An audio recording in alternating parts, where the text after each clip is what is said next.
How are we doing? My name is Isaiah, and this is the Hot Tag Wrestling channel. And this is our first video being released on this channel, the SummerSlam 2024 review.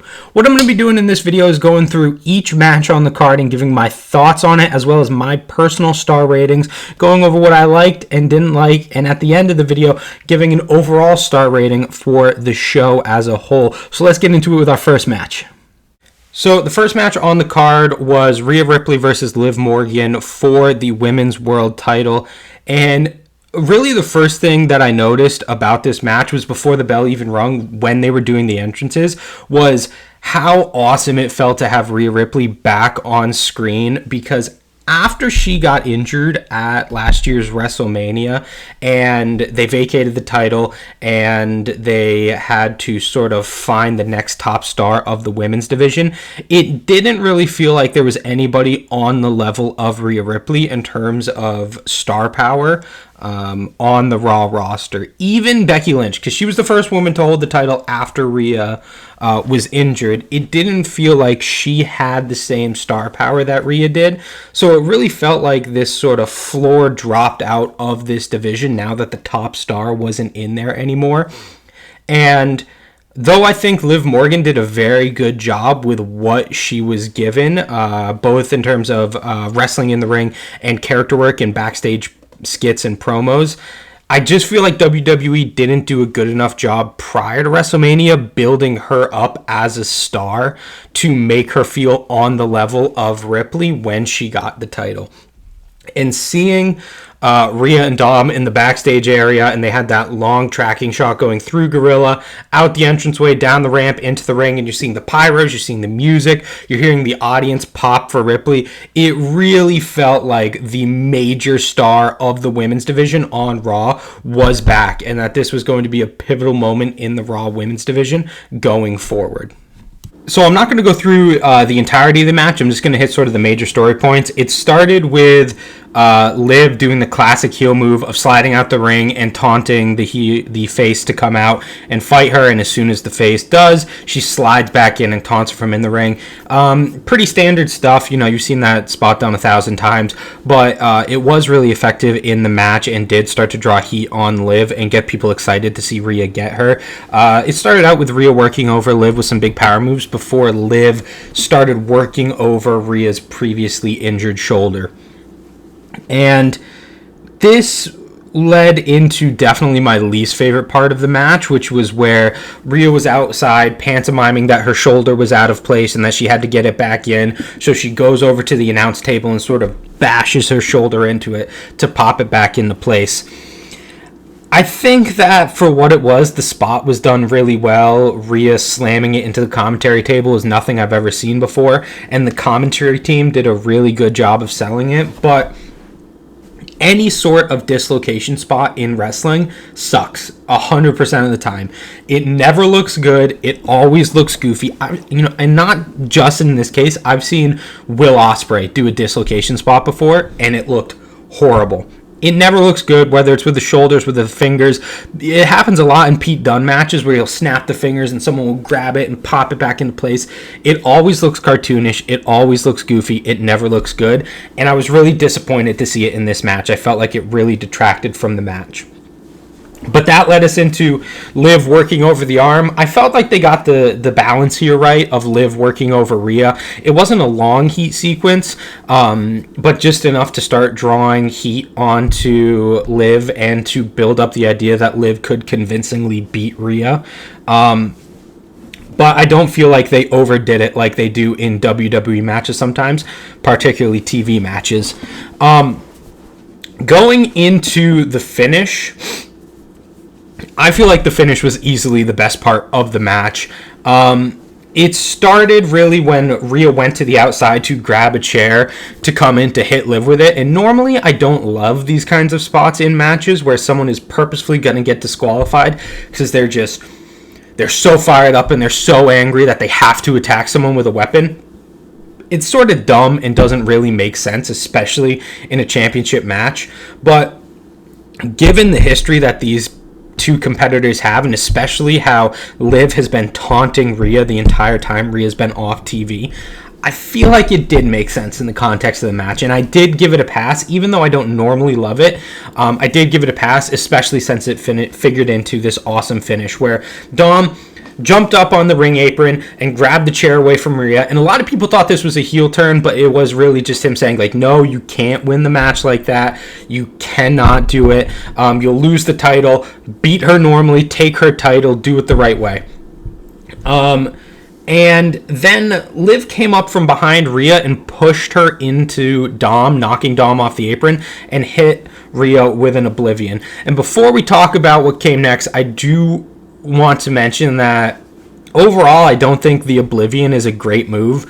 I think that it's very easy to make that move look bad if it's not sold properly. But in this case, both women were absolutely perfect in their execution. Liv, on her timing of it, was awesome, and Rhea took just a header right into the mat for it. Looked phenomenal. Not really a big fan of the move, but they really did it well here. And not only did they do it well once, they did it well twice. Because afterwards, Dom took the chair that he had taken from Rhea, slid it into the ring, and Liv hit an Oblivion onto the chair for the 1-2-3.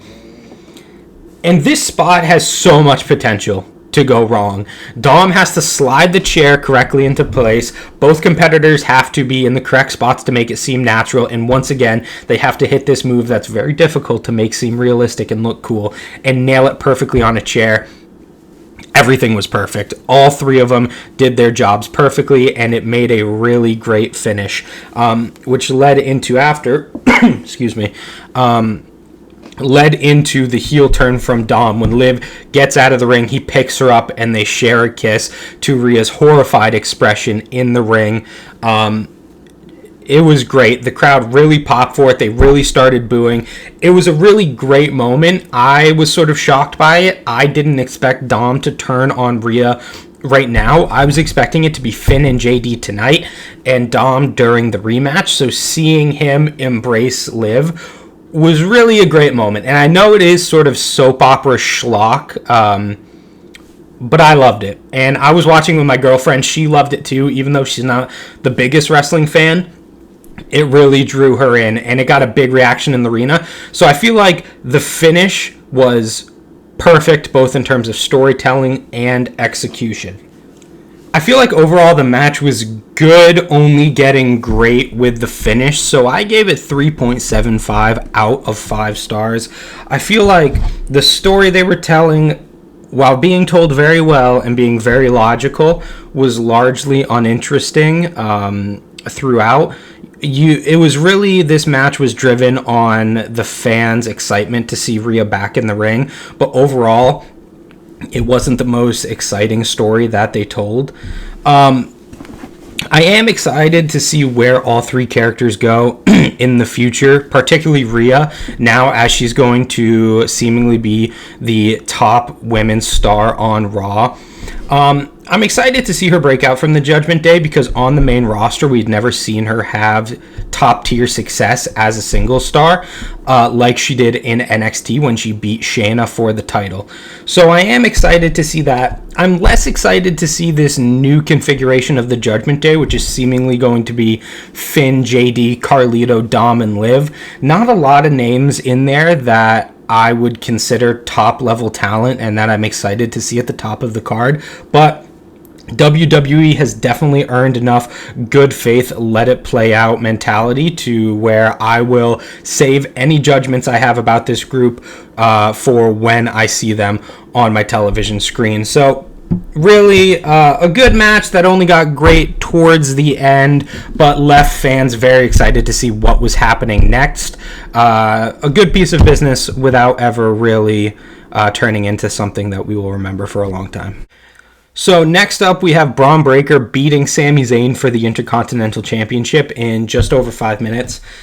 And I don't really have a lot to say about this match because I wasn't the biggest fan of it. I think I know what they were going for. They were sort of going for this Goldberg-Lesnar style match from WrestleMania 33, where it's sort of this car crash, big move, big move, big move, go to the finish.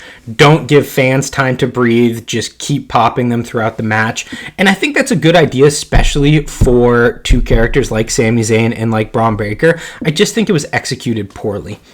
A lot of the spots that we saw them hit in this match were the same thing we see on a weekly basis on television. Started with Bron running into the post with his shoulder. Sami hit a dive. Eventually Sami hit a blue thunderbomb. He hit an exploder in the corner.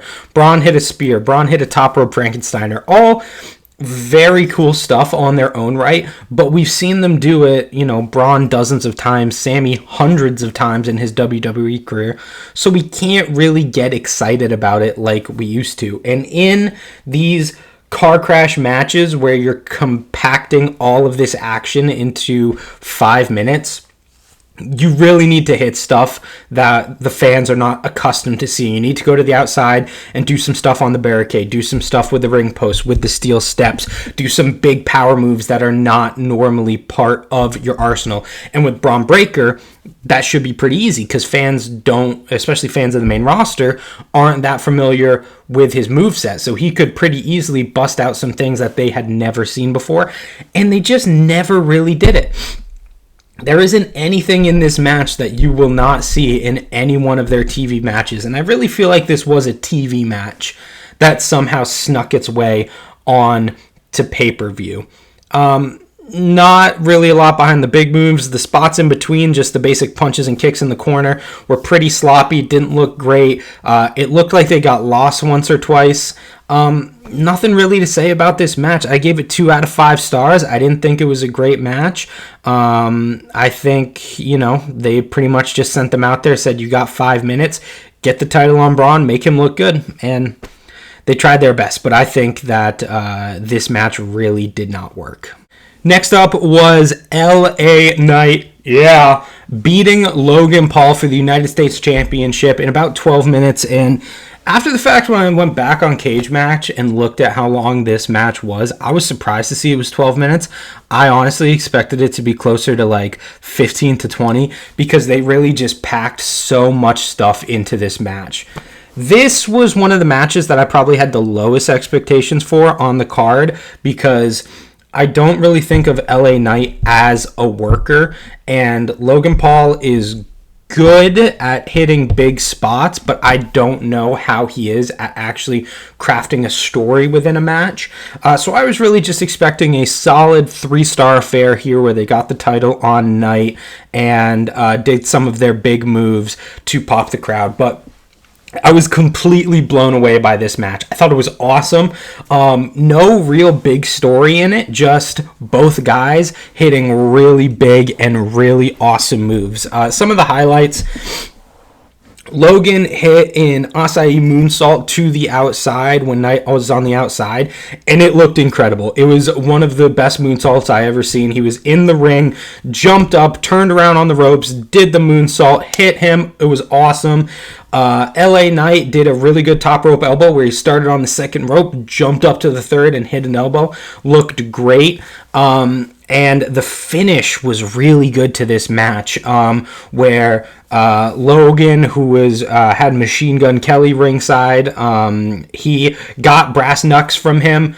LA Knight went to pull him back in the ring. Paul turned around, hit him with the brass knucks, ditched him, went back in the ring to try to take advantage, but Knight just completely obliterated him with the BFT and got the 1-2-3. Overall, I wouldn't say that this match is necessarily like a 5-star storytelling Tokyo Dome level match. But I feel like for what it was, two guys just going out to hit big spots to pop the crowd, I think they did a really good job at it. I gave it 4.25 out of 5 stars. Really great match, a lot of fun. There were some lowlights to it, like, not all of the in-between moves, the punches, the kicks, the clotheslines looked 100% effective, but the big moves got the crowd up where they were supposed to, really popped me big for them. I thought this match was a lot of fun. Nothing more to it than just being a lot of fun, but really a lot of fun. So next up was Bayley versus Nia Jax for the women's title, and I, similarly to the last match, did not have big expectations for this match. I've never really put a lot of stock into Nia Jax as a worker or as a character, and I know this most recent return run for her has been better than her original run, but I haven't really seen enough out of her to get invested or excited about her as a wrestler. And similarly with Bayley, I don't really care about her character, not because I don't think she's a good worker. I've seen her have some absolutely blow away amazing matches in the past, but she hasn't really been booked convincingly as a champion. I think out of all the major champions on either brand, the world champions, the women's champions, the mid-card champions, she has been booked the least convincingly out of everyone. She hasn't been given enough time on screen to really develop a character, to develop stories. She's just had some basic matches, nothing feuds with a lot of people like Piper Niven leading to Clash.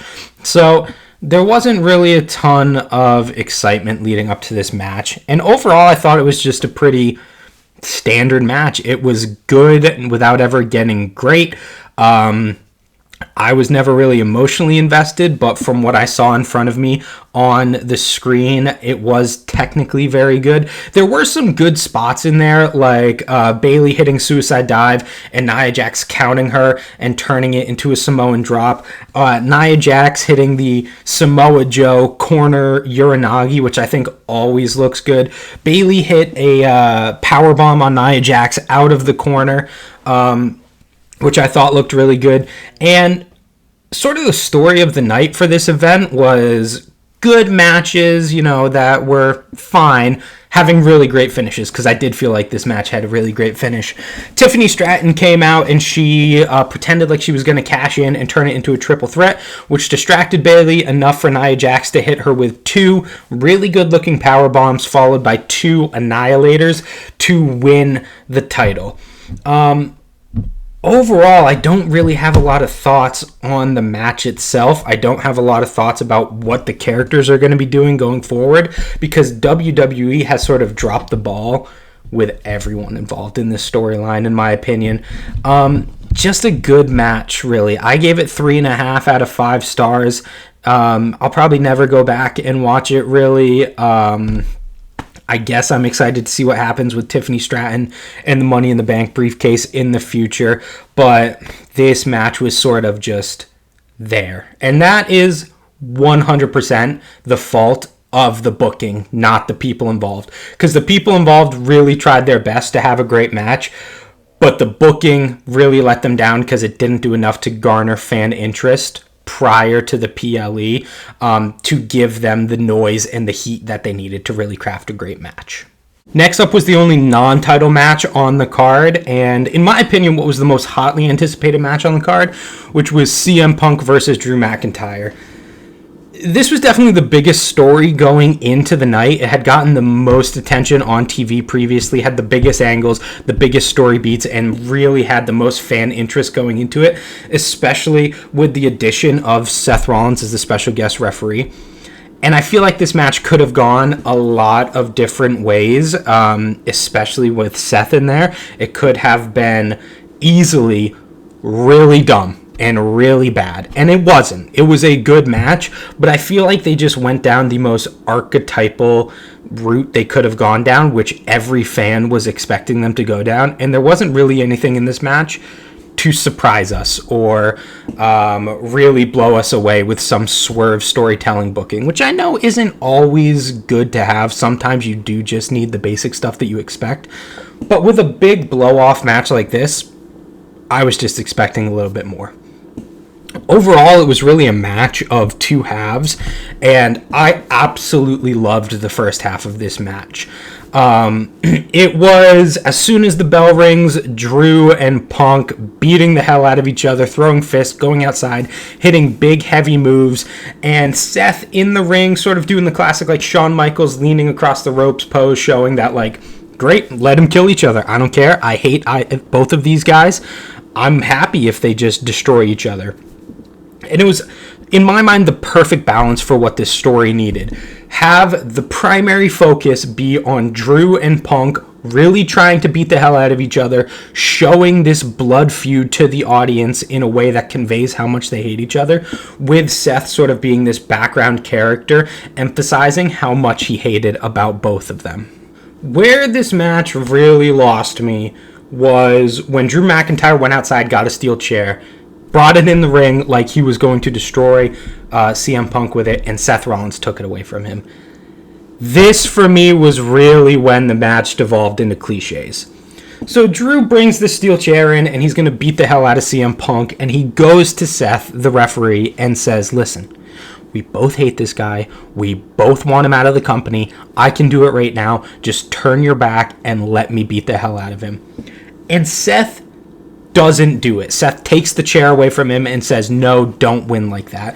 Which, from a character perspective, from Seth Rollins' perspective, and the relationship he has with these other two characters, makes absolutely zero sense. It was a total contrivance put in there just to forward animosity between him and Drew and to sort of elevate the drama of the match. But for me, it just totally fell flat. It didn't make any sense at all for Seth to do that. And really, it was the point of the match where it transitioned into everything being about Seth, which I didn't like, because the primary focus of CM Punk versus Drew McIntyre should be CM Punk and Drew McIntyre, not Seth Rollins. And going forward, it was really like Drew had a problem with Seth, so he got in his face. Then Punk had a problem, so he got in his face, and back and forth and back and forth. And that's what informed the rest of the match. And it just really wasn't a dynamic that I was super interested in, and not a dynamic that I think served this blood feud that they had built over months of storytelling on TV. Why wouldn't you focus on that? Like, you've dedicated so much TV time to building the hatred between CM Punk and Drew McIntyre. Why wouldn't that be the primary focus of your match? Why would you give so much screen time to Seth Rollins? And I get it, you're trying to build towards Punk versus Rollins in the future, but I feel like they completely fucked up the balance of Seth in this match going into the second half. It was also here that the melodrama of the match really became a lot. There was one point where Drew took out Punk's friendship bracelet and put it on his wrist to mock him, and CM Punk got him in the Anaconda Vice, but was so, he's wearing my bracelet. How could I possibly continue with this submission? He breaks the submission to take the bracelet off. Like, stupid, obviously wouldn't happen. No one would really react like that if they saw someone else was wearing a bracelet that they stole from them. Just another contrivance to further the drama in the match. And Drew hits Punk with a big move, and so Punk drops the bracelet. And for whatever reason, Seth picks it up and puts it on. Why would he do that? Why would anyone do that in his position? Once again, just something they unnaturally inject in the story to create a piece of drama going down the line. Because eventually, Punk has Drew up for a go to sleep, but oh my God, Seth is wearing his bracelet. He can't possibly focus on the match when someone else has his bracelet with AJ and Larry written on it. How could he possibly continue? Just dumb bullshit that didn't really make sense and didn't service the story that they had been telling in the months leading up to this. It was too overly melodramatic and just really didn't work for me. I'm sure that some people out there liked this, but for me, this was where it verged on too much of a soap opera. In the Liv versus Rhea match, I think they nailed it perfectly. In this match, they went way too far over the line. Having said that, and having just bitched about this match for 5 minutes, I do still think it was technically a good match, and it was pretty entertaining throughout, other than those things I just mentioned. The first half of the match was phenomenal. I absolutely loved it. The second half really dragged it down, so I'm giving it just a standard 4 stars out of 5. The action throughout it was good. I am excited to see what happens going forward between Seth and Punk, and if Drew will get involved in that, or if Drew is now going to move off into a world title feud with Gunther or something. I got spoilers for the rest of the card. But I feel like the melodrama really dragged this down. This could easily, if they just focused on Punk versus Drew, been, 4.5 stars. But it missed the mark for me, and it went too overboard trying to make it dramatic. Next up was the World Heavyweight Championship match with Damian Priest defending against Gunther. And I seem to be really like the low guy on this match from what I've heard in the wrestling community. A lot of people seem to really, really like this match, and I didn't dislike it. I just sort of thought it was fine. And it wasn't really a case of me disliking the action. It was more me disliking the structure of the match. I feel like it didn't really make sense. So both guys started with hitting these big moves, and they started with power moves, no messing around, chops, clotheslines before moving into some of their signatures, like Priest hitting the Broken Arrow. After not too long of a time, hitting their finishing moves. Priest hit the South of Heaven, which Gunther kicked out of, and then Gunther hit the Powerbomb, which Priest kicked out of. And then they just pulled it back. They sort of went into a heat spot with Gunther, where Priest was selling for a long time, and when he would start to get up, Gunther would hit him with a boot or hit him with a chop, and it was at this point Finn Balor came out. And the match just sort of fell off the rails. Like, they were going really well and hitting each other and progressing with these big power moves. And then they just went into this, like this heat sequence where Gunther was just marching around the ring, occasionally hitting Priest where he sold for a long time, and Balor, scolded on the outside. It just didn't really make a lot of sense to me, and it, completely sucked me out of the match as they went into the finish. And God, the finish was horrible. This card had so many great finishes on it, and seeing this one be awful was so glaring by comparison. So Priest hits the South of Heaven chokeslam on Gunther and ostensibly has the match won, but rolls him towards the ropes. Like, Gunther is sort of on his side, and it could just be easy for Priest to roll him on his back, but instead he pushes him a full rotation towards the ropes, so that way he can get the pin, but Balor can put Gunther's foot on the ropes and turn on Damian Priest. And the turn would be really cool if it weren't for this huge gap in logic that I just saw. Like, Priest rolling Gunther in position for the spot completely took me out of it, because I knew Gunther was going to get his foot on the rope somehow, because they rolled him close to the ropes. Now, I don't know if this is the fault of, Gunther for not bumping close enough to the ropes or rolling over, or Priest for, pushing him over and not giving him enough time to roll over. It just looked awful and completely sucked the wind out of the match. And then going forward, Priest's entire focus was on Finn Balor. There was this one part that I liked where Priest didn't know that Finn had helped him, and then they showed a replay, and Priest was watching it on the big overhead cam and saw what he did and was furious at Finn. I thought that was really cool, and that's not something you see a lot of times in matches, character watching the replays on the screen, but I really liked it. And but the match going forward just it completely fell off, because now Priest was so focused on Finn. He was so mad at Finn that he just had to get it at him no matter what, in ways that completely made him look like an idiot. He tried to beat up Finn. Gunther gets him in a choke. He's about to pass out, but he just manages to power out. And instead of turning around and fighting Gunther, who's still there, still fine, still ready to go, he decides to start attacking Balor again. And Gunther immediately snaps him back up in a chokehold. And that's it. And that's how the match ends. That's how Gunther becomes champion. It made Priest look like a complete idiot. Apart from making Priest look like an idiot, it also didn't do a good job for Gunther. Gunther is now your World Heavyweight Champion, and he's going to be the big bad heel on Raw. And he starts his reign by almost getting pinned by Priest, but being helped by Finn Balor, trying to choke Priest out, but having him escape. And the only way that he's able to beat him is because Priest is so dumb and focusing on this other guy outside. Like, it just didn't make Gunther look good. It didn't make him look convincing as the world beater he was during his Intercontinental Championship run.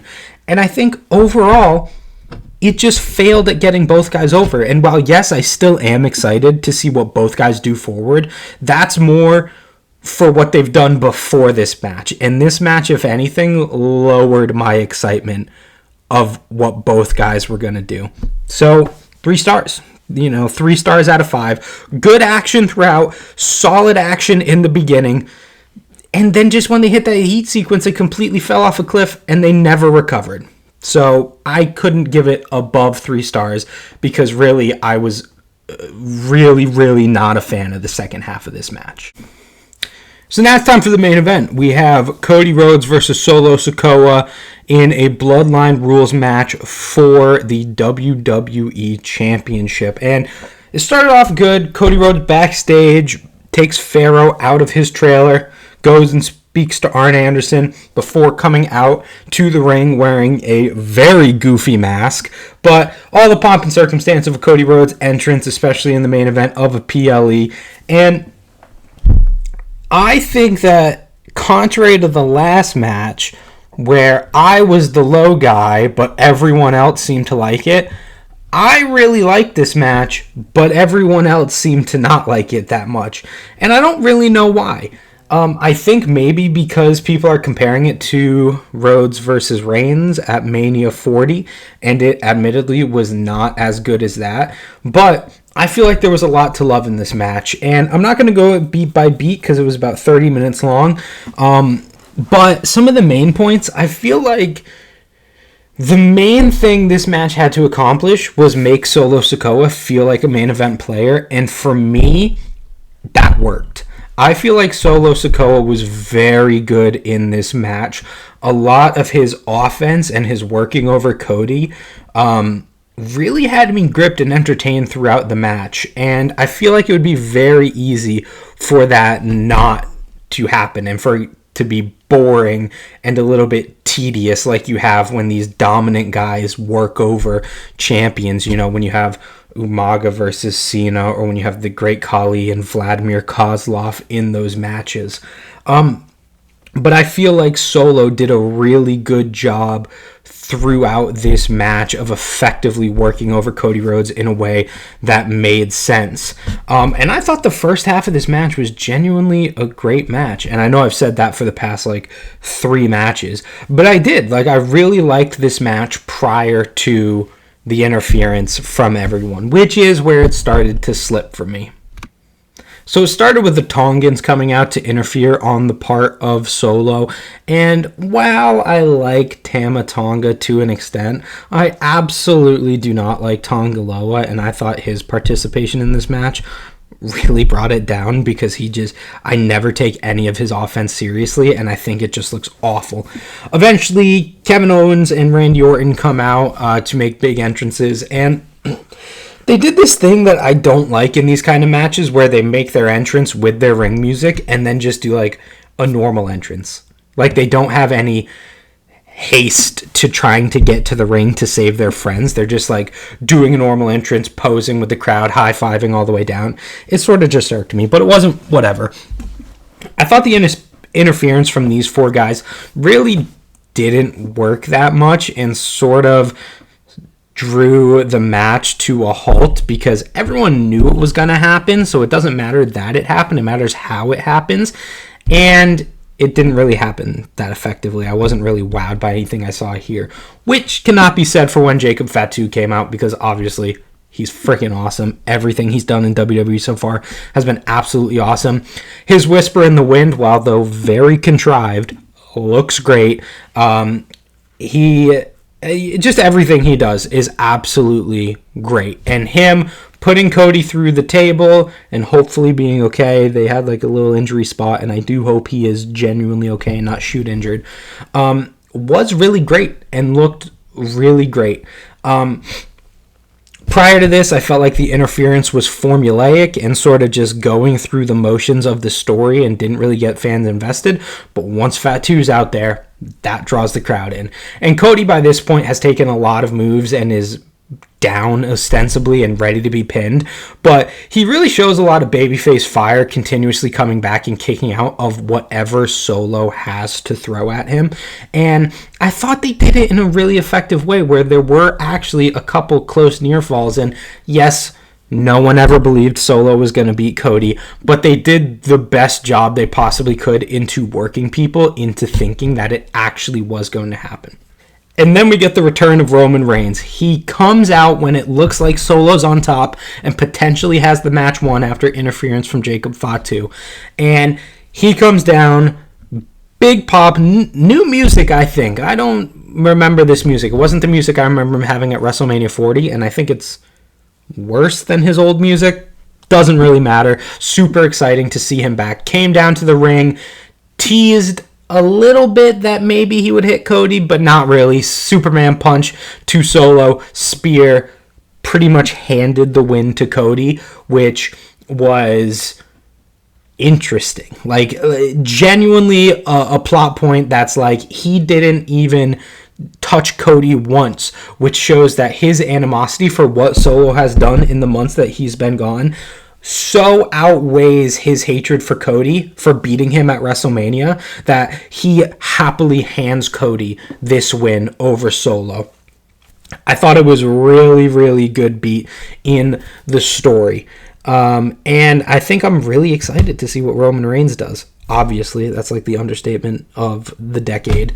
But now that he's back and we're moving towards Survivor Series, where we're going to get a War Games match potentially between the old bloodline and the new bloodline, it really, a lot of interest is going to be drummed up around this program. And also, now that Cody is done with the bloodline, I'm really excited to see where he goes from here. If he spins off to potentially a feud with one of the two guys who was helping him, like Kevin Owens or Randy Orton, or if he goes off to face some other opponent. Maybe we'll get a Cody versus Logan Paul match. That would be a lot of fun. I would love to watch that. But there's a lot of good stuff coming out of this that I think we can all be really excited for. In terms of the match overall, I give it 4 out of 5 stars. I think the action in the beginning was good. I understand that people didn't like it because it did take a little bit long. It was probably a 15 to 20 minute match before any interference started. I really liked all the action, though. I get, like, if you don't like the action and if you don't take Solo seriously as a competitor, you can't get super invested in the first half. But I think they did a really great job getting the audience there and pushing Solo as a convincing opponent. Sort of fell off for me when the Tongans came out. Got right back up when Fatu came out and kept going up from there with the return of Roman. So 4 stars, great match. I liked it a lot. This is something I could go back and see myself watching in the future. And I think it was a great way to end SummerSlam, which overall I think was really a really solid pay-per-view.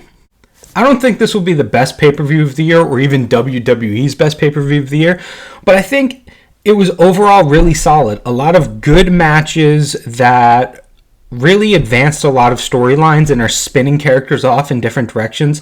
That's very exciting to see. This really is the place where you start getting people in positions for storylines for next year's WrestleMania, and I think they did a really fantastic job drumming up interest to see where all of these characters are going to be.